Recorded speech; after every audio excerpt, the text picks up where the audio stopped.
ऑक्टोबरला पद्मभूषण क्रांतीवीर डॉक्टर नागनाथ अण्णांनी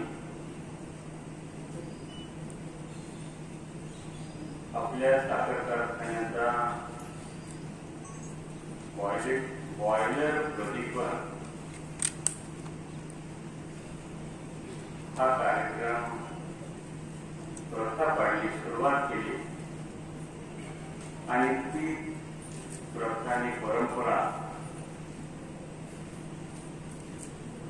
आपण सर्वांनी चालू ठेवली.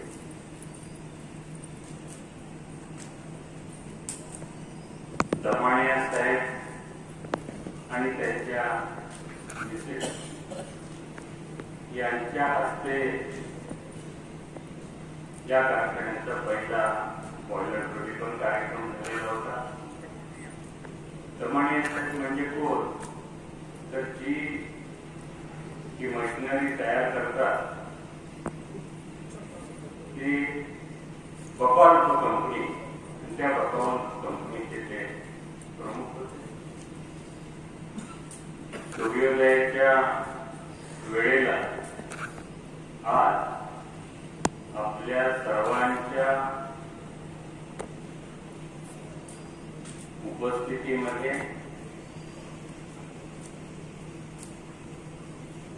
बॉयलर प्रदीपन झालं असं मी पहिल्यांदा जाहीर करतो.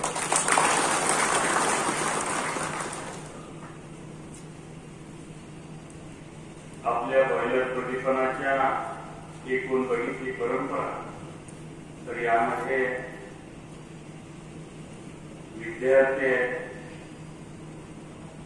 विद्यार्थिनी आहेत, शिक्षक शिक्षिका आहेत,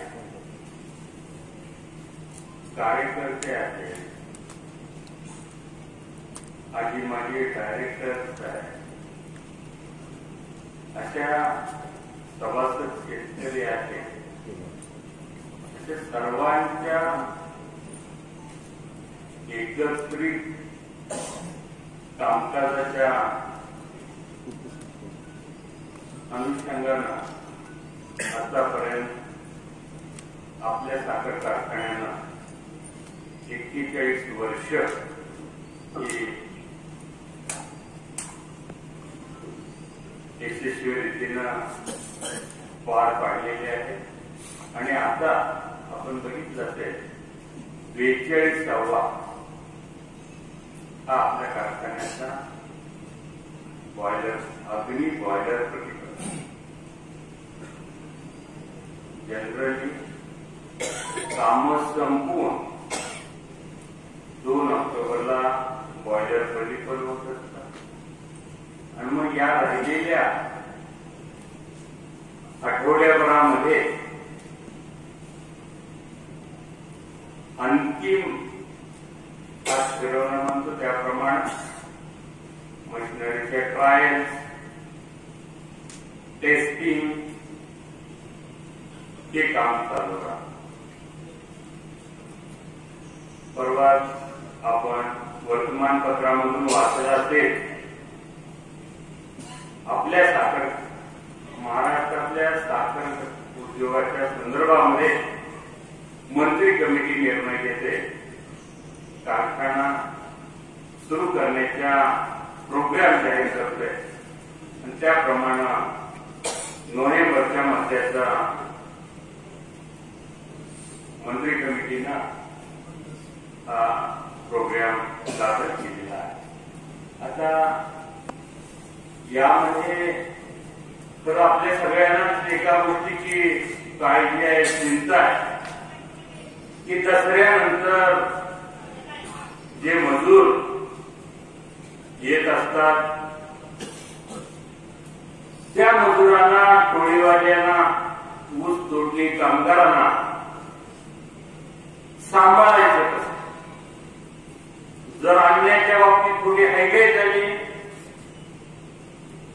तर ते कुठं जातील हे पुन्हा सापडत सुद्धा नाही.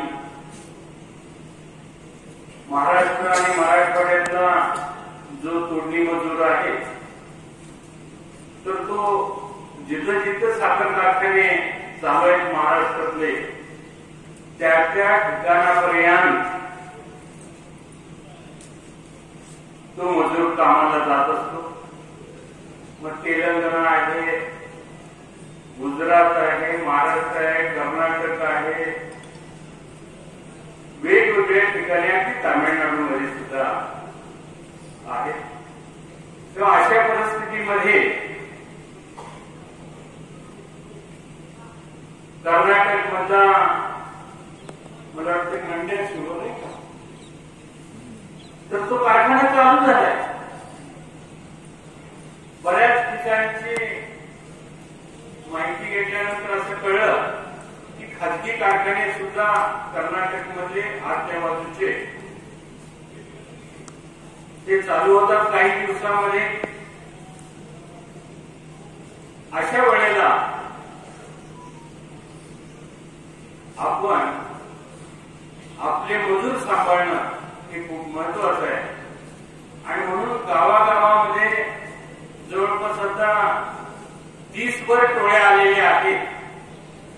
त्या वाहन मालकांनी त्यांना आणलेलं आहे, सांभाळतात, काम देतात. तर स्थानिक मंडळींनी सुद्धा त्यांना सहकार्य करावं, काम द्यावं. पण यापेक्षा जास्त टोळ्या त्या आता दसऱ्यानंतर येणार, त्यावेळेला सुद्धा त्या टोळ्यांना कामकाज देणं आणि सांभाळणं खूप महत्वाचं आहे. आपल्या महाराष्ट्रामधली परिस्थिती बघून कारखाना सुरू करण्याच्या संदर्भामध्ये आपण निर्णय करू. मध्यंतरीचा एकूण सण, त्यानंतरच्या निवडणुकांचा कार्यक्रम, त्या सगळ्यामध्ये येणाऱ्या आहेत. वास्तविक पाहता आम्हाला अपेक्षित असं होतं की 1 तारखेच्या दरम्यान कारखाने सुरू करण्याच्या अनुषंगानं परवानगी दिली जाईल. पण ती तारीख आता पुढे गेलेली आहे एवढं मात्र निश्चित. साखर संघाची पण मीटिंग परवा झाली आणि त्यामध्ये राज्य सरकारनं जो प्रोग्राम दाखल सुरू करण्याच्या संदर्भामध्ये जो जाहीर केलेला आहे त्या बाबतीमध्ये संघानं पण तीच भूमिका आहे असं त्यांच्या वार्षिक सभेत सांगितलं.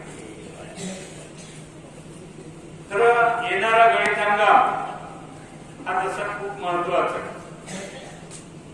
आणि त्या अनुषंगानं आपल्या कारखान्याचं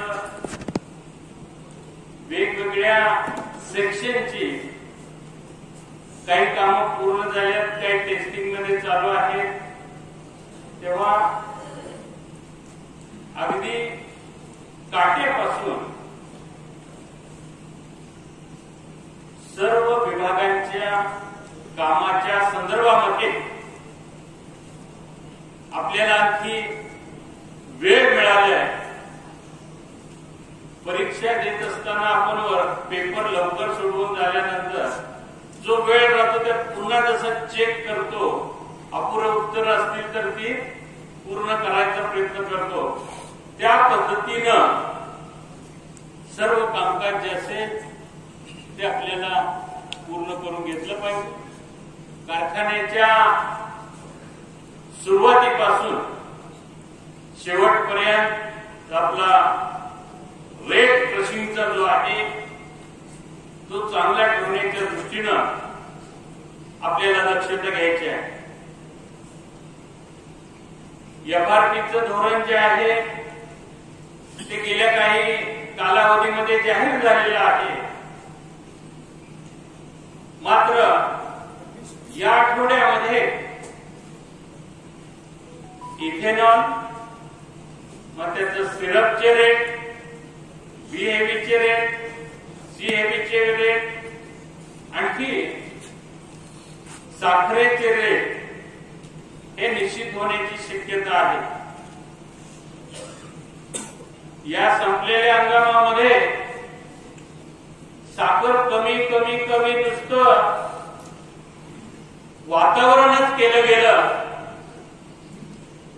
पण प्रत्यक्षात जर बघितलं तर देशामध्ये गरजेपेक्षा जास्त साखरेचा स्टॉक आहे. आणि म्हणून या उद्योगामध्ये काम करणाऱ्या सगळ्या ऑर्गनायझेशननी एक्सपोर्ट साठी परवानगी द्या म्हणून केंद्र सरकारनं मागणी केलेली आहे. जगाच्या बाजारपेठेमध्ये 50 रुपयापेक्षा जास्त साखरेचा दर, त्याचा फायदा साखर उद्योगाला व्हावा ही त्यामागची भूमिका आहे. काय निर्णय होईल तो आठवड्याभरामध्ये आपल्याला कळेल. आपण यावर्षी आपल्या इथेनॉल प्लांटचं जे मॉडर्नायझेशन करतोय त्यामधून दैनिक साधारणपणे कमीत कमी 50,000 लिटर दैनिक प्रोडक्शन होईल त्याचं. आणि कारखान्याचा पहिल्या दिवसापासून तो सुद्धा प्रकल्प चालू होईल. यावर्षी त्या ठिकाणची कॅपॅसिटी कायमपणे तो साधारणपणे 30 ते 35,000 चालणारा प्रकल्प यावर्षी तो 50,000 चालवण्याच्या दृष्टीनं त्या ठिकाणचं कामकाज जे आहे ते चालू आहे. त्या संदर्भात सुद्धा आपण लवकरच एकत्रित जाऊ. साखर कारखान्याच्या कामाच्या अनुषंगानं सिरप डायव्हर्ट करतोय, पण त्यामुळं इकडं सुद्धा बॉलिंग हाऊसला मदत होणार आहे. आणि गळीताचे दिवस किती राहणार हे काय आपल्या हातात नाही. कारखाना सुरू करायचं आपल्या हातात आहे, पण कारखाना बंद करायचं हे आपल्या हातात नाही. आणि म्हणून मगाशी मी म्हटलं तसं कारखान्याच्या आतमध्ये, गेटच्या आतमध्ये काम करणाऱ्या सर्व अधिकारी आणि कर्मचारी बंधूंनी एक वेळ कारखाना चालू झाला की परत स्टॉपेज येतं उपयोगी नाही, मध्येच बंद होतं उपयोगी नाही. या दृष्टीनं सगळ्या सेक्शनच्या मंडळींनी काळजी घेतली पाहिजे. आणि त्याचबरोबर ऊस तोडणी वाहतूक जी यंत्रणा आहे ती सुद्धा यावर्षी जादा ठरलेली आहे. जवळपास 30 कोटीपेक्षा जास्त रक्कम तोडणी वाहतूक यंत्रणेच्या कामकाजासाठी घुसवलेली आहे. गेल्या वर्षीच्या तुलनेनं जवळपास 6 कोटी रुपये त्यामध्ये जास्त आहेत. आणि यंत्रणा सुद्धा जे शेती खात्याचे सगळे जबाबदार परवा दुसऱ्या वेळेला मजूर तपासणी करून आले आणि त्यांनी सुद्धा संचालक मंडळाच्या मीटिंगमध्ये जो रिपोर्ट सादर केला तर त्यामध्ये अगदी हाताच्या बोटावरती काही मंडळींच्या टोळ्यांच्या संदर्भामध्ये गडबड त्यांनी सांगितली, पण त्यातल्या काहींनी पुन्हा मालकतोडी वगैरे अशी पूर्तता केली याची पण माहिती दिली. पण यावर्षी यंत्रणा आपल्याला पुरेशी असणार असा त्यांनी विश्वास दिला. विशेषतः सोलापूर जिल्हा, मराठवाडा आणि कर्नाटक बाउंड्री या ठिकाणचं ऊसाचं क्षेत्र या गळीत हंगामाला कमी आहे. याचा सुद्धा परिणाम ही यंत्रणा जास्त असण्याच्या कामामध्ये असू शकतो. पण काही का असेना सगळ्यांच्या प्रयत्नामधून जे करार केलेले आहेत, जी यंत्रणा भरलेली आहे, मग ते वाहन ठेकेदार असतील, कारखान्याच्या माध्यमातून बैलगाड्या असतील, अंगत असतील, मशीन असतील, हे वेळेत हजर ठेवणं या बाबतीमध्ये सुद्धा दक्षता घेणं खूप महत्वाचं आहे. बऱ्याच वेळेला तपासणी केली जाते, तपासणीचा रिपोर्ट चांगला येतो, पण प्रत्यक्षात हजर राहणाऱ्या यंत्रणेच्या संदर्भामध्ये गडबड होत असते. याची शेती खात्यानं दक्षता घेणं खूप गरजेचं आहे. आणि त्या संदर्भामध्ये जे काही संबंधित ठेकेदार असतील, कॉन्ट्रॅक्टर असतील, मुकादम असतील आणि काही मजूर सुद्धा असतील, त्यांच्या संपर्कात राहणं अत्यंत गरजेचं आहे. या हंगामाच्या दिवसांच्या संदर्भात किती दिवस हा हंगाम चालेल या बाबतीमध्ये पहिल्यांदा 100 दिवसाची चर्चा होती. यंदा खरं पाऊस पाणी बऱ्यापैकी झाल्यामुळं तो 120 दिवसापर्यंत जाईल अशी एक चर्चा आहे. अशा वेळेला आपण जास्तीत जास्त गाळप करण्याच्या दृष्टिकोनातून आपण प्रयत्न करणं गरजेचं आहे. आता कारखान्याच्या सर्व काम करणाऱ्या यंत्रणेने साधारणपणे 5,000 नाही का फुटांची भिन्न फुटायचं नाही खरं आहे तर ते म्हणतात की खरं आहे 5,000 त्यांचं गाळप करायचं त्यांचा प्रयत्न. आपले छोटे मिल जे आहेत त्यामुळं त्यावरती मर्यादा येतात. त्याचं सुद्धा आपल्याला काम करायचं आणि त्या अनुषंगानं त्याचे जे डीपीआर तयार होत असतो, त्याची मान्यता कमिशनरची घ्यायची असते. या सगळ्या गोष्टींची आधीची मान्यता त्यात ऍड काही गोष्टी करणं हे कामकाज चालू आहे.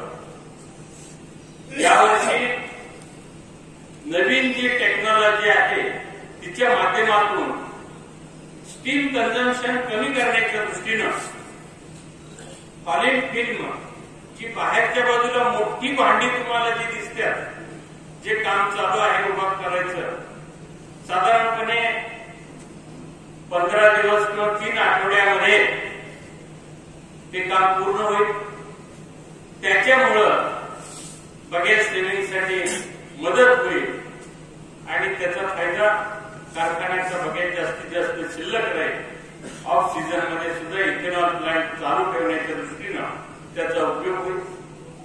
अशा एक बाबी करण्याच्या दृष्टीनं कामकाज चालू. हा गळीत हंगाम यशस्वी करत असताना कारखाना कार्यक्षेत्रामध्ये सर्व ऊस आपल्या कारखान्याला कसा गळीताला येईल या दृष्टीने दक्षता आपण सर्वांनी घेणं अत्यंत महत्वाचं आहे.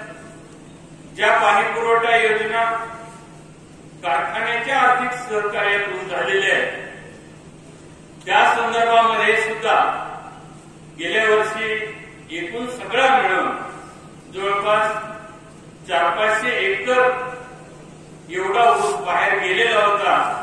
शेती खात्यानं यावर्षी त्याचा तगादा करून त्या राहिलेल्या अपुऱ्या नोंदी असतील त्याच्या पूर्तता करून घेणं आणि ज्या साखर कारखान्याच्या माध्यमातून पाणी पुरवठा योजना उभा आहे तो संपूर्ण ऊस आपल्या कारखान्याकडे गळीताला येणं हे खूप महत्वाचं आहे. त्याचबरोबर कारखाना कार्यक्षेत्रामध्ये साधारणपणे 2.5 लाखाच्या जवळपास 2.5 लाख टन एवढा जो ऊस आहे, तर हा ऊस आणि आपल्याला कमी पडणारा जो ऊस आहे तो आपण कायमपणे गेटकेनच्या भागातून आणतो. त्यामध्ये आष्टा गट असेल, तोटेपिरान गट असेल, भिलवडी अंतर्गत गट असेल, बोरगाव गट असेल, पोखरणी आणखी बावची गट असेल. खरं आपण पण हा विचार केला पाहिजे की आपल्या बरोबर सातत्यानं या मंडळींनी भागीदारी केली. अगदी झोन दुरुस्तीच्या आंदोलनामध्ये आपण बऱ्यापैकी मंडळी जेलमध्ये जाऊन आलो. अनेक केसेस अनेकांच्या वरती पडल्या. पोलीस ऊसाची वाहनं आपली येत असताना तो शेतकरी असेल, ते वाहनवाला असेल, आपला स्टाफ असेल यांच्यावरती केसेस दाखल करायचा. अगदी कुंडलला तर फायरिंग झालं. खूप अण्णा रागवले त्याच्यावरती. त्यानंतर शिरोळ तालुक्यामधून तर कारखान्याच्या गेटच्या आतमध्ये असणारी वाहनं त्यावेळेचे सगळे आपल्या कामकाजात असणारे अण्णा डांगे असतील, जयराम बापू असतील, जोग असतील, सगळीच ती मंडळी हुतात्मा कारखाना माझा ही भूमिका घेऊन कुरुंदवाड पासून इथपर्यंत वाहन करून बरोबर कौटिकरांना तर इथं बजरंग सभा साहेब कौटिकरां गटात होते. कौटिकरांची मंडळी पोलिसांचे मध्ये चेक नाके असताना सुद्धा वाहनं सगळी एकत्रित भरणार आणि एकत्रित त्या वाहनांच्या बरोबर कारखान्यापर्यंत येणार. म्हणजे असे एक नाही, अनेक गोष्टी या शेतकऱ्यांनी केल्या. त्यावेळेला इथं आपण आता या स्टेजला हे विसरून चालणार. इमारतीचा कळस बघत असताना पाया विसरून चालणार नाही. आणि पाया जर विसरलो आपण तर मग त्यात अर्थ नाही. आणि म्हणून हे सगळं करत असताना आपल्या कामकाजामध्ये गेटकेंच्या सुद्धा शेतकऱ्यांचा तेवढाच वाटा आहे, तेवढाच हिस्सा आहे. काही सीझनला आपल्या कार्यक्षेत्रापेक्षा बाहेरच्या कार्यक्षेत्रामधून किंवा गेटकेमधून ऊस आपल्याकडं गळीताला जादा आलेला आहे. आणि म्हणून एकूण सगळ्यांच्या शेतकऱ्यांच्या एकत्रित प्रयत्नातून हुतात्मा साखर कारखान्यांना आतापर्यंतचे 41 हंगाम यशस्वी केलेले आहेत. आणि यावेळेचा 42वा हंगाम सुद्धा आपण सर्वांनी यशस्वी करायचा. या वर्षीपेक्षा पुढच्या वर्षी पुन्हा आपलं गळीत वाढणार आहे, आपल्याला ऊसाची गरज राहणार आहे. त्या हंगामाच्या पुढचा हंगाम परत बघितला की त्यात आणखी वाढ होणार आहे. प्रत्येक हंगामामध्ये गळीताची आपली वाढ होणार आहे. या दृष्टिकोनातून शेती खात्यानं सुद्धा गेटकेंचे असो किंवा भागातले असो त्या शेतकऱ्याच्या ऊसाची आपल्याला गरज आहे ही सातत्यानं भूमिका ठेवणं अत्यंत महत्वाचं. आणि त्या दृष्टीने ज्या अडचणी असतील त्या त्यांच्यावर चर्चा करून व्यवस्थितपणानं निराकरण करणं अत्यंत गरजेचं. आज आपण बघतोय साधारणपणे म्हणजे तोटी वाहतूक खर्च आणि एफआरपी मधून आपल्या सांगली कोल्हापूर जिल्ह्यामध्ये मिळणारा ऊसाचा दर त्या गोष्टींचा जरी हिशेब केला तरी कॉस्ट ऑफ प्रोडक्शन साठी जो उत्पादन खर्च जो आहे तो अजून बाजूला राहतो. आणि म्हणून साखरेचा दर जर 4200 रुपये झाला तरच साखर उद्योग या सगळ्या आर्थिक अडचणीमधून चालणार आहे. याचे सगळे रिपोर्ट संबंधित खात्यापर्यंत पोहोचलेले आहेत. तेव्हा त्या संदर्भामधला निर्णय हा खूप साखर उद्योगासाठी महत्वाचा.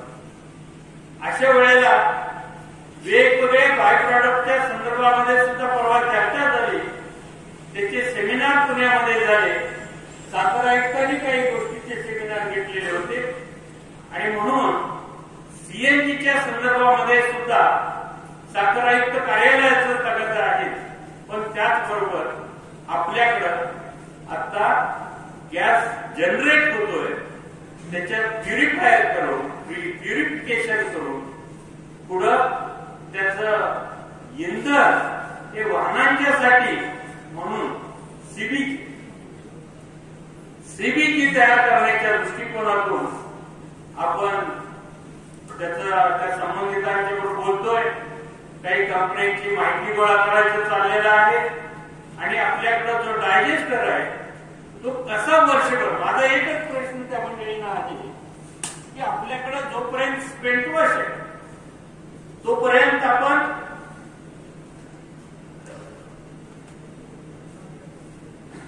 डायजेस्टर चालू शकतो, गॅस जनरेट करू शकतो.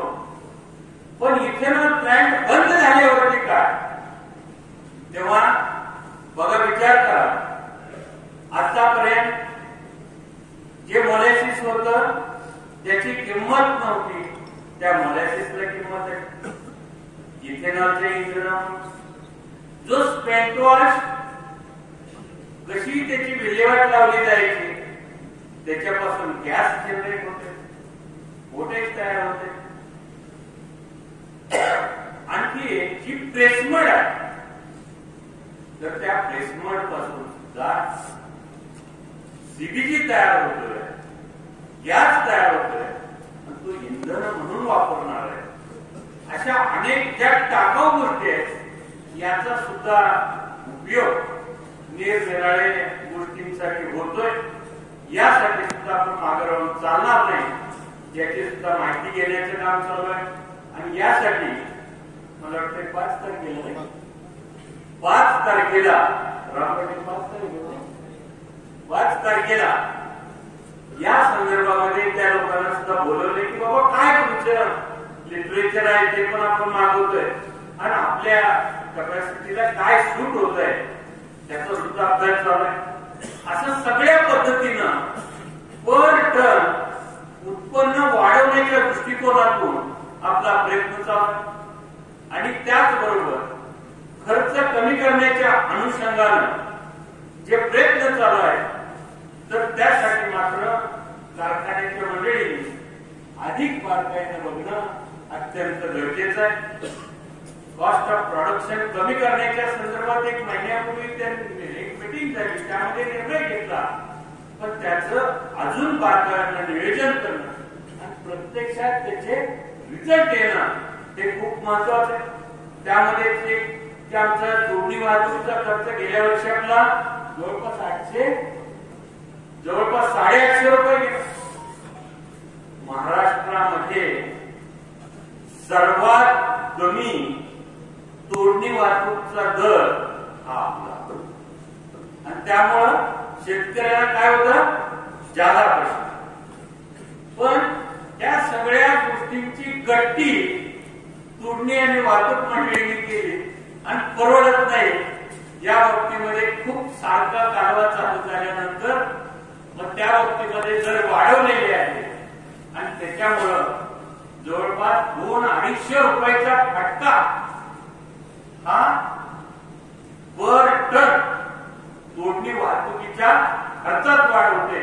आणि त्याचा फटका ऊसाच्या शेतकऱ्याच्या दरावर होतोय. म्हणून सातत्यानं आमचं म्हणणं हे आहे की जवळचा ऊस, आता तर आपण टप्पे केले, जवळचा ऊस जो आहे तो आपण उपलब्ध करणं, गळीतला आणणं आणि त्याच्यामधून तोडणी वाहतुकीचा खर्च कमी करणं, या संदर्भामध्ये सुद्धा सातत्यानं आमच्या चर्चा चालू आहे. या बाबतीमध्ये सुद्धा पॉझिटिव्ह रिझल्ट येणं हे ऊस उत्पादक शेतकऱ्यांच्या दृष्टीनं खूप महत्वाचं आहे, इंडस्ट्रीच्या दृष्टीनं महत्वाचं. तेव्हा आपण या हंगामामध्ये सर्वांनी अत्यंत चिकाटीनं, अत्यंत प्रामाणिकपणानं आपण जास्तीत जास्त क्रशिंग करण्याच्या दृष्टीनं प्रयत्न करूया. वेगवेगळ्या मोहिमावरती ज्या ज्या जबाबदाऱ्या आपल्यावरती येतील त्या सुद्धा पार पाडण्याच्या दृष्टीनं आपण दक्षता घ्या. परवा सुद्धा मजूर तपासणीच्या कामकाजामध्ये शेतीच्या मंडळींच्या बरोबर अरविंद मसुचेवाडीचे डायरेक्टर आणि त्याचबरोबर नारळकर डायरेक्टर सुद्धा तिकडे त्या स्क्वॉड बरोबर गेले. तर आता कार्यकर्ते असतील, डायरेक्टर असतील, त्यांनी आता ह्या गोष्टी सुद्धा महत्वाच्या आहेत. त्या सगळ्या कामकाजाच्या दृष्टिकोनातून कार्यकर्ते असतील, कामगार, अधिकारी, डायरेक्टर सगळ्यांनी डोळ्यात तेल घालून येणारा हंगाम अत्यंत चांगल्या पद्धतीनं यशस्वी करण्याच्या दृष्टीनं आपण प्रयत्न करायचा आहे. आणि त्याचबरोबर सीबीजीचा जो हा प्रकल्प आहे तो प्रकल्प सुद्धा आमचा असा प्रयत्न आहे की तो सुद्धा लवकरात लवकर कसा कार्यान्वित करता येईल. तेव्हा यावर्षी इथेनॉलचं प्रोडक्शन जे आहे ते 50,000 दैनंदिन चालेल.